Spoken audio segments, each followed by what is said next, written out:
मोख मोक के सब कोई,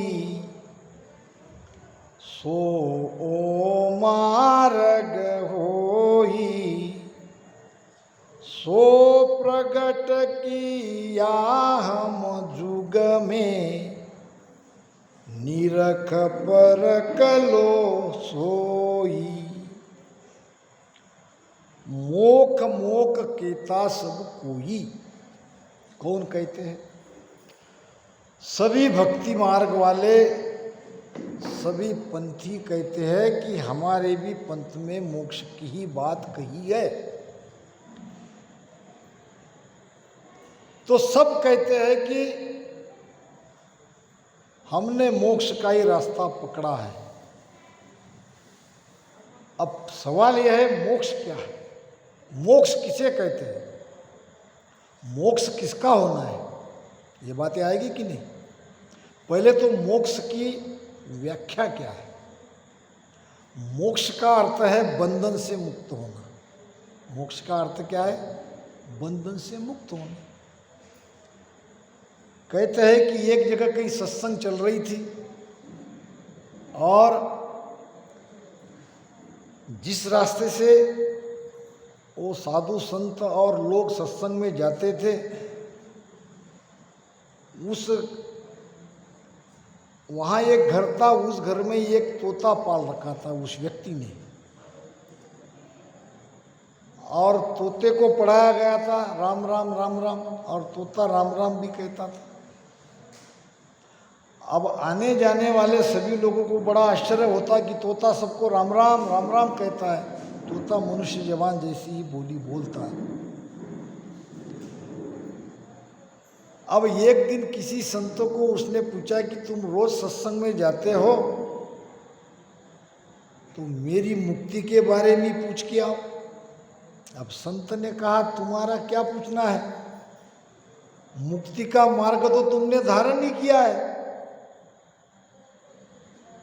तो फिर वो तोता कहने लगा, मैं बंधन में क्यों हूं और कौन सा मार्ग मैंने धारण किया है? और तुम तो रोज राम राम कर रहे हो, फिर रोज राम राम करते हुए मैं अभी तक बंधन में कैसा हूं?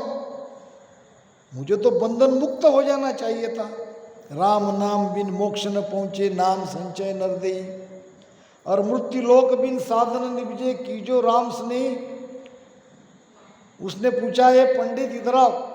तोते ने कहा, अब की बार जाके संतों को पूछना, जो बड़े महात्मा हैं उनको, कि एक तोते का संदेशा है, तोता रोज राम राम कर रहा है फिर भी बंधन में है, ऐसा क्यों?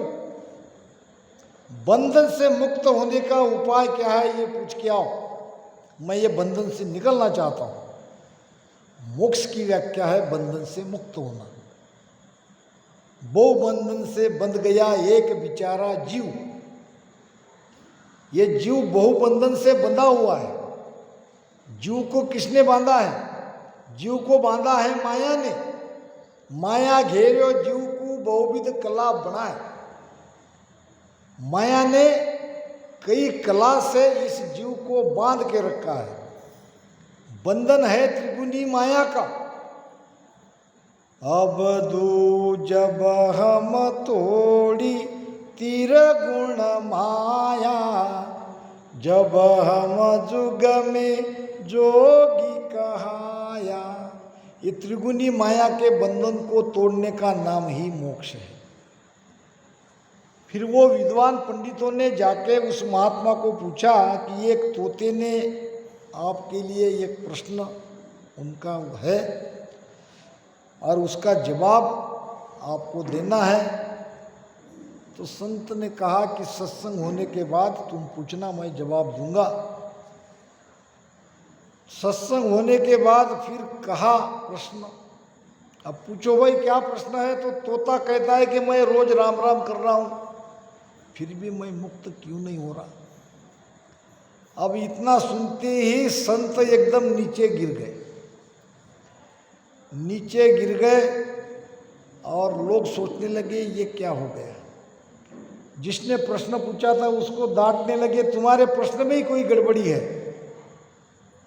ये संत महात्मा इस प्रकार नीचे गिर गए कि अब क्या करें, कोई उपाय नहीं, हाथ पैर ढीले पड़ गए और आंखें पलट गई और निस्तेज होके वहाँ गिरे।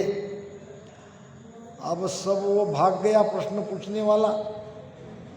अब तोते ने उसको बुलाया, इधर आओ, मेरे प्रश्न का जवाब लाए हो। तोते के पास उसने तोते को कहा कि तुम्हारे प्रश्न में बहुत गड़बड़ी है, तुम्हारा प्रश्न पूछते ही संत महात्मा गिर गए, क्या पता अब है भी या नहीं भी, और मैं बड़ी मुश्किल से जान बचा के भाग के आया हूँ। तो तोते ने समझ लिया इशारा है। महाराज की वाणी में कई जगह बात इशारे में कही है, खुला नहीं कहा है। जहाँ ज्ञान गहरा है वहाँ इशारा किया है। क्यों कि जो समझदार है, जिसके अंदर जिज्ञासा है, वो तो रास्ता खोज ही लेगा, मगर जो केवल वाणी के आधार से ज्ञानी बनके दूसरे को भी, यानी अपना स्वयं का तो पार नहीं कर सकता और दूसरे को भी उस रास्ते पे नहीं ले जा सकता, उसके लिए महाराज ने, सभी संतों ने वाणी की रहस्य की बात कुछ ऐसे शेन में लिखी है। तो तोता ने इशारा समझ लिया। दूसरे दिन सुबह मालिक आए खाना देने के लिए, तो तोता उसके जैसे ऐसे दोनों पैर ऊपर करके नीचे करके सो गया, आँख मीच ली। मालिक को लगा कि तोता मर गया। अब उसने उसको बाहर निकाला, ऐसे फेंक दिया। फेंकते ही तोते ने देखा कि अब मैं आज़ाद हो गया हूँ और उड़ के चला गया। तो मोक्ष का रास्ता, मोक्ष इसे कहते हैं बंधन से मुक्त होना। अब हमने ये रास्ता पकड़ा है, भजन भी कर रहे हैं, तो हम कहाँ कहाँ मुक्त हुए, किस किस बंधन को हमने छोड़ा। अगर बंधन जीते जी नहीं छूट रहे हैं तो आगे भी नहीं छूटेंगे। इसीलिए महाराज ने कहा है कि मैंने ये रास्ता खुला किया है, प्रकट किया है। आप आँख मूंद के मुझ पे भरोसा मत करो, मेरे ज्ञान को जांचो परखो और फिर ध्यान में लगो, भेद को पहचानो। मोक मोक केता सब कोई, सो आमार्ग हुई रे, सो प्रकट किया जुगमाई, निरख परख लो सोई रे। आप पारकी हो, आप परख लो, आप निरख सकते हो तो निरख लो। बैठो ध्यान में, देखो शब्द जगता है कि नहीं जगता है, शब्द के साथ आपकी सुरती लगती है कि नहीं लगती है, ये देख लो, निरख लो, परख लो। ये महाराज के ज्ञान का पावर है। ऐसे नहीं करे महाराज। अंध मुंद में महिमा कर गया, सत स्वरूप की सारा, गेल भेद पाया बिन बकिया, कोई नहीं उतरा पारा। बहुत ऊंची बात महाराज कह रहे हैं। अब पहले अंध मुंद क्या कहते हैं इसको समझो। महिमा तो कर रहे हैं, सबका ज्ञान तो मोक्ष का ही ज्ञान है ऐसा बता रहे हैं, मगर ये सब खुला नहीं किया है, अंध मुंद में किया है। यानी स्वयं उस देश में जाके देखा नहीं है, उसकी केवल महिमा हो रही है। अंध मुंद में महिमा कर गया, सत्य स्वरूप की सारा रे। किसकी महिमा? सत्स्वरूप की। सत्स्वरूप क्या है? सत्स्वरूप की व्याख्या महाराज ने करी है। सत्य स्वरूप तो ब्रह्म नहीं, नहीं सायब नहीं जीव, ना कुछ नार पुरुष है, ना कुछ यार न पीव। सत्स्वरूप सायब नहीं है, सत्स्वरूप जीव नहीं है, सत्स्वरूप ब्रह्म नहीं है। सत्स्वरूप तो ब्रह्म नहीं, नहीं सायब नहीं जीव, और ना कुछ नार पुरुष पुरुष है, सत्स्वरूप नार नहीं है, सत्स्वरूप पुरुष नहीं है, और ना कुछ यार न पियू। यहाँ पति पत्नी वाला भी मामला नहीं है। फिर सत्स्वरूप क्या है? सत्स्वरूप ये आनंद है। सुखराम कहे आनंद है, नहीं धीनो नहीं धीव।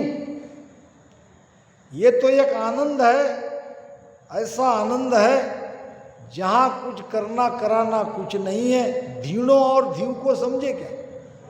धीणो कहते हैं गाय को और धीव कहते हैं घी को। घी चाहिए तो गाय को लाओ, गाय को पालो, घास खिलाओ, फिर बछड़ा होने दो। बछड़ा होने के बाद उसका दूध निकालो, दूध निकालने के बाद उसकी दही बनाओ, फिर दही का मंथन करो, फिर मक्खन निकालो, फिर उसको तपाओ, फिर निकलेगा घी। महाराज कहते हैं कि एक साधना वाली प्रक्रिया वाली बात नहीं है, ये तो एक आनंद है। वैसे सत्स्वरूप परमात्मा जैसे सद्गुरु आपको मिल गए तो आप चले गए। ये कोई करनी कर्मकांड वाली बात नहीं है। सत्य स्वरूप ये क्या है? आनंद है, नहीं धीणो नहीं धीव। तब आनंद बाहर है कि घट में है? आनंद कहाँ है? आनंद कितने प्रकार के?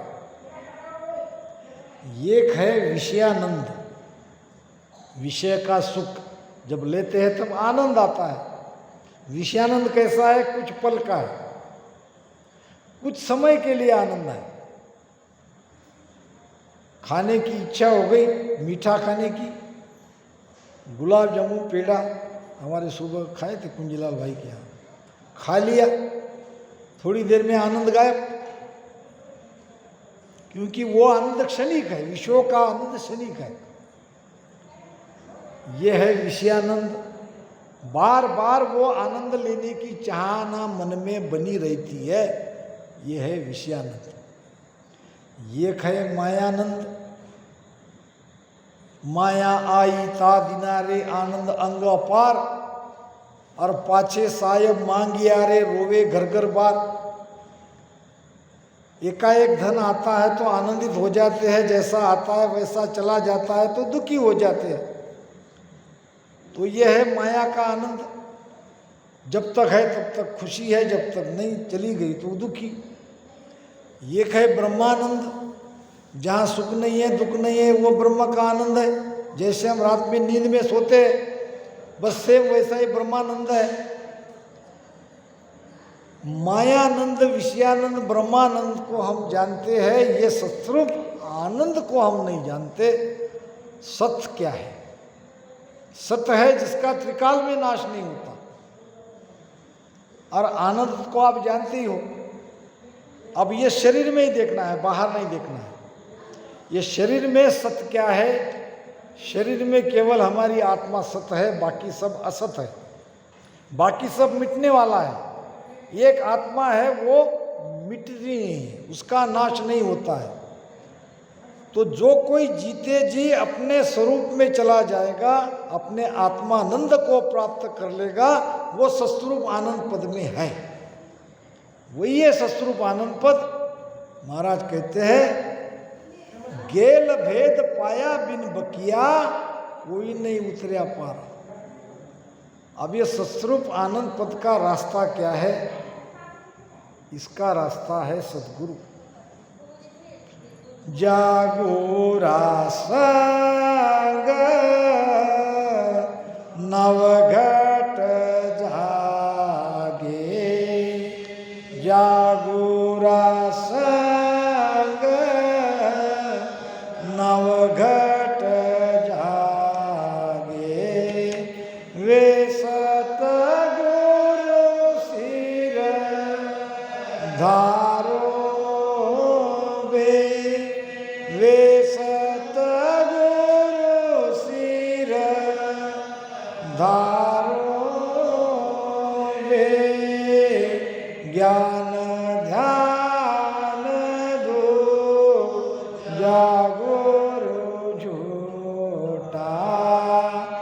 ज्ञान ध्यान दो जागोरो झूठा से सब दूर भी डारो वे से सब दूर भी डारो आनंद लोक तोरे बंदा वे हंस दासी आनंद लोक तोरे बंदा वे हंस दासी सतगुरा जी राजस गावे सतगुरा जी राजस गावे वे मिलिया हर कभी छड़िया उदासी मिलिया हर कभी छड़िया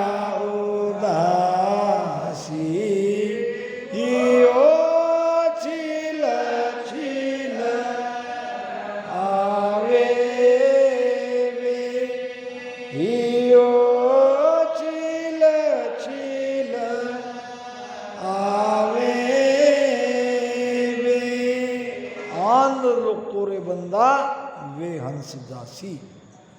महाराज ने सारा ज्ञान खुला किया है, प्रकट किया है, किसी को नहीं छोड़ा। जो सत्य है वो डंके की चोट पे कहा। हम और आपके सबके लिए कहा है, जा बुरा संग नाव घट जागे वे सतगुरु सिर धारोगे। नहीं कहा महाराज ने एक ही के पीछे तुम चिपक के रहो और अपना जीवन गंवा दो। जहाँ नाम जगह है उनके ही शरण में जाओ। केवल भक्ति कोई नहीं जाने भरमा भरमी गावे रे। इसीलिए तो महाराज ने कहा है, भरम्यो सब संसार यो चीन सके नहीं कोई। केवल भक्ति को कोई जानता नहीं, सब भरमा भरमी में पड़े हैं। भरमा भरमी गा रहे हैं, भरमा भरमी महिमा हो रही है और पार ब्रह्म लग निर्गुण पूता फिर भी पाछा आवे। निर्गुण भक्ति से मोक्ष मिलेगा? नहीं मिलेगा। निर्गुण से भी आगे है। बांधा तीन भगत कहूं तो ही सरगुण निर्गुण और आनंद पद की भेद न्यारो हुई। ये निर्गुण से भी परे है, सत्स्वरूप की भक्ति है। इसीलिए निर्गुण क्या, सगुण साकार को तो सब जानते हैं, निर्गुण क्या? ये सासों सास में राम रटन कर रहे, ये भी निर्गुण है। अगर सदगुरु नहीं मिले हैं, सासों सास में रटन कर रहे, तो ब्रह्म तक ही जाओगे। तो इसके लिए सत्ताधारी सदगुरु चाहिए। सत्ताधारी सदगुरु की कृपा जब तक नहीं होगी तब तक आनंद लोक में नहीं जाओगे। मेरी मेहर बिना कोई हंसो अमर लोक नहीं जावे। और जो कोई ज्ञान न सीखे गुरु बिन कोट कर्म करावे। सत्ताधारी संत की कृपा चाहिए। मैं सतगुरु का खासा चाकर सनद दई गुरु मोही अनंत हंस मैं ले उधरूला सुन ली जो सब कोई। देखो इतने बड़े महापुरुष स्वयं के बारे में क्या कहते हैं। मैं सदगुरु का खासा चाकर, खासा नाम खास, खासम खास मैं मेरे सदगुरु का चाकर हूं। अब आप पूछोगे महाराज के सदगुरु कौन? महाराज के सदगुरु परमात्मा। परमात्मा ने तो सबको भेजा है। एक हाकम मुलुक चढ़ावे आई, एक ब्याह कर राजा की ल्यावे। बात आई है विठ्ठलराव के समाज में। ब्रह्मा विष्णु महेश को उन्होंने सृष्टि रचना और पालन पोषण और संहार का कार्य दिया। उनका भी आधार उसी परमात्मा को है। और जो संत उपदेश देकर जीव को अपनी शरण में लेके मोक्ष में ले जाते हैं उनका भी आधार परमात्मा ही है। तो महाराज कह रहे हैं कि मैं मेरे सदगुरु का, मेरे राम जी का, सदगुरु यानी यहाँ राम जी, खासा चाकर, खासम खास चाकर हूँ और उन्होंने मुझे सनद दी है, पदवी दी है सदगुरु की। एक सेठ जी थी और सेठ जी अपनी पत्नी को लेके मेला में गए, यात्रा में। अब मेले में बहुत भीड़, पत्नी खो गई, बहुत देर ढूंढा, पत्नी मिली नहीं। इधर सेठ जी परेशान अपने सेठानी के लिए, उधर सेठानी परेशान अपने सेठ के लिए। अब सेठ जी आए एक मंदिर में, मंदिर था रघुनाथ जी का, भगवान राम का। अब आरती की थाली उठाई, थाली में 500 का नोट डाला और परमात्मा को विनती करने लगा, अब तो रघुनाथ कृपा कर दो, घर नी को लगे न बिना घर नी को। घर नी यानी स्त्री, नी को यानी अच्छा। हे रघुनाथ अब मुझ पर कृपा कर दो, मुझे मेरा घर अच्छा नहीं लग रहा है, मेरी घरवाली बिछड़ गई है, मेले में गुम हो गई है। अब तो रघुनाथ कृपा कर दो, घर नी को लगे न बिना घर नी को। यानी अपनी पत्नी को दोबारा प्राप्त करने के लिए भगवान राम के सामने वो प्रार्थना कर रहा था। एक व्यक्ति ने देख लिया, भाई क्या हुआ, पत्नी खो गई, फिर क्या कर रहे हो? राम जी को प्रार्थना कर रहा हूँ। प्रार्थना गलत जगह कर रहे हो, प्रार्थना वहाँ करो। सामने था भगवान बजरंगबली का मंदिर। अब कहने लगा वो, यहाँ प्रार्थना करने से कुछ नहीं होगा, प्रार्थना करो बजरंगबली के पास।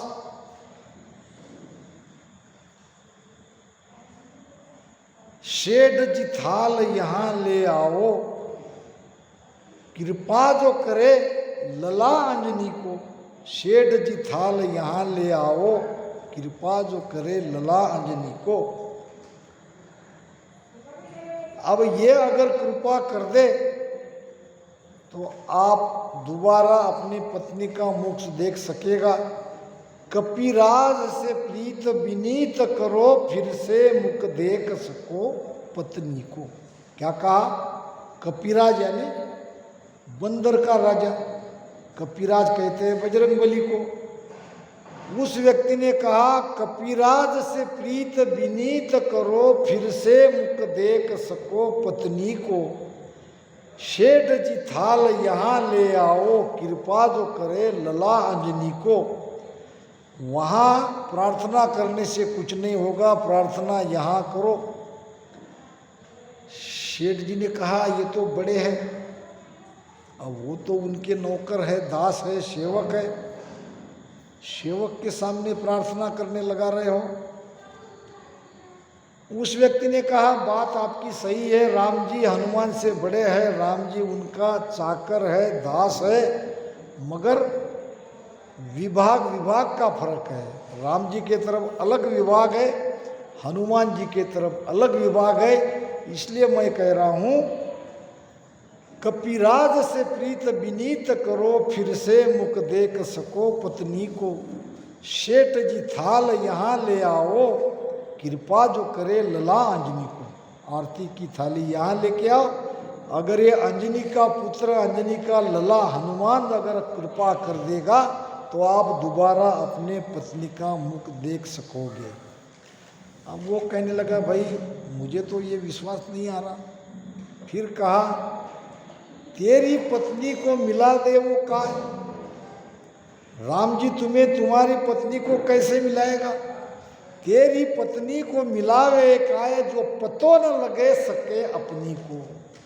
जिसने अपनी पत्नी का ही पता नहीं लगाया, अपनी पत्नी का ही पता बजरंगबली से लगाया, हनुमान जी से लगाया, तो वो तुम्हारी पत्नी को क्या ढूंढेगा?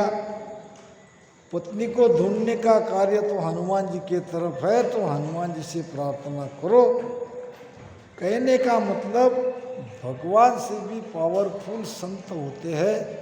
महाराज कह रहे हैं कि मैं सदगुरु का खासा चाकर, खासम खास उसका चाकर हूँ, और मुझे मेरे परमात्मा ने, मेरे राम जी ने सदगुरु पदवी दे के यहाँ पे भेजा है। अब अनंत हंस मैं ले उदरूला, सुन लीजो सब कोई। मैं आयो इन कारण भाई, सो परगट सुन जुग के माई। ने अंचर कांडो सुन होई, ओ ब्रह्म को नाम कहे नहीं कोई। सोने अंचर दे मुझ ताही, सतगुरु भेजो या जुग माही। आत्म हंस जाय के ल्याओ, पार ब्रह्म के लोक पठाओ। महाराज ने अपने आने का उद्देश्य यहाँ पे बता दिया। मैं आयो इन कारण भाई, सो प्रगट सुन लो जुगमाई। ने अंचर खांडो सुन होई, वो ब्रह्म को नाम कहे न कोई। ये नियंचरी ब्रह्म तक ले जाने वाला नाम है। अब ये किसी के पास भेद नहीं है। अब वो ने अंचर दे मुझ ताई, वो नियंचर मुझे पकड़ाया। किसने? सदगुरु ने। अब सदगुरु कौन? राम जी। सदगुरु भेजो या जुगमाई, आत्म हंस जाय के ल्याओ, पार ब्रह्म के लोक पटाओ। अब यहाँ पार ब्रह्म राम जी के लिए कहा है। पच पच मरे जोगेश्वर सारा, कोई गढ़ चढ़्यो न जावे। मोह संग अनंत सहज में चढ़ गया, कोई तबार न आवे। मेरे पहले या आज भी पच पच मरे जोगेश्वर सारा। जोगेश्वर यानी योग साधना करने वाले, श्वासा की क्रिया करने वाले, रेचक पूर्वक कुंभक करने वाले, ये सब जोगेश्वर ही है। पच पच मरे जोगेश्वर सारा, तोई गढ़ चढ़्यो न जावे। गढ़ चढ़ना यानी ब्रह्मांड में जाना, 10वें द्वार में जाना, वो नहीं पहुंच सके। और मोह संग अनंत सहज में चढ़ गया। अब ये सांसों सांस में प्रेम से जो राम राम भजन कर रहा है, वो सहज में चढ़ रहा है। अब तोई इतबार न आवे। महाराज कहते हैं कि तोई जग जाने नहीं। इतनी सहज ये साधना है, इतना सहज ये उपाय है, फिर भी जगत ने जाना नहीं। कहीं न माने कोय भेद अर्था में नाही, किम तारू जुग सेंग सोच मोटो मुजमाई। मैं आयो संसार धार कारण इन सोई, सत्यलोक नर नार लेर जाऊं सब कोई। सुख रामदास सत्य स्वरूप की आ आज्ञा मुझ होय, हंस हंस सब भेज दो जग में रखो मत कोय। तो जगत ने उस समय में नहीं माना, आज भी नहीं मानते हैं, इसलिए बहुत सीमित मात्रा में हम लोग इस धारा में आए हैं। एक तो ये ज्ञान समझता नहीं, समझता है तो ये सब मामला छोड़ छाड़ करने का है, वो छोड़ना नहीं चाहते। तो इसलिए गेल भेद पाया बिन बकिया, कोई नहीं उतरे पारा रे। अब इसका रास्ता है, भेद है, ये भेद से भजन करेंगे तो भी आनंद लोक में जाएंगे। भेद सहित ज्ञान घट आवे, प्रेम भाव नीछो मन पावे। मोक्ष मिलन की यही उपाय, दूजी नहीं सृष्टि में भाई। इन्हीं शब्दों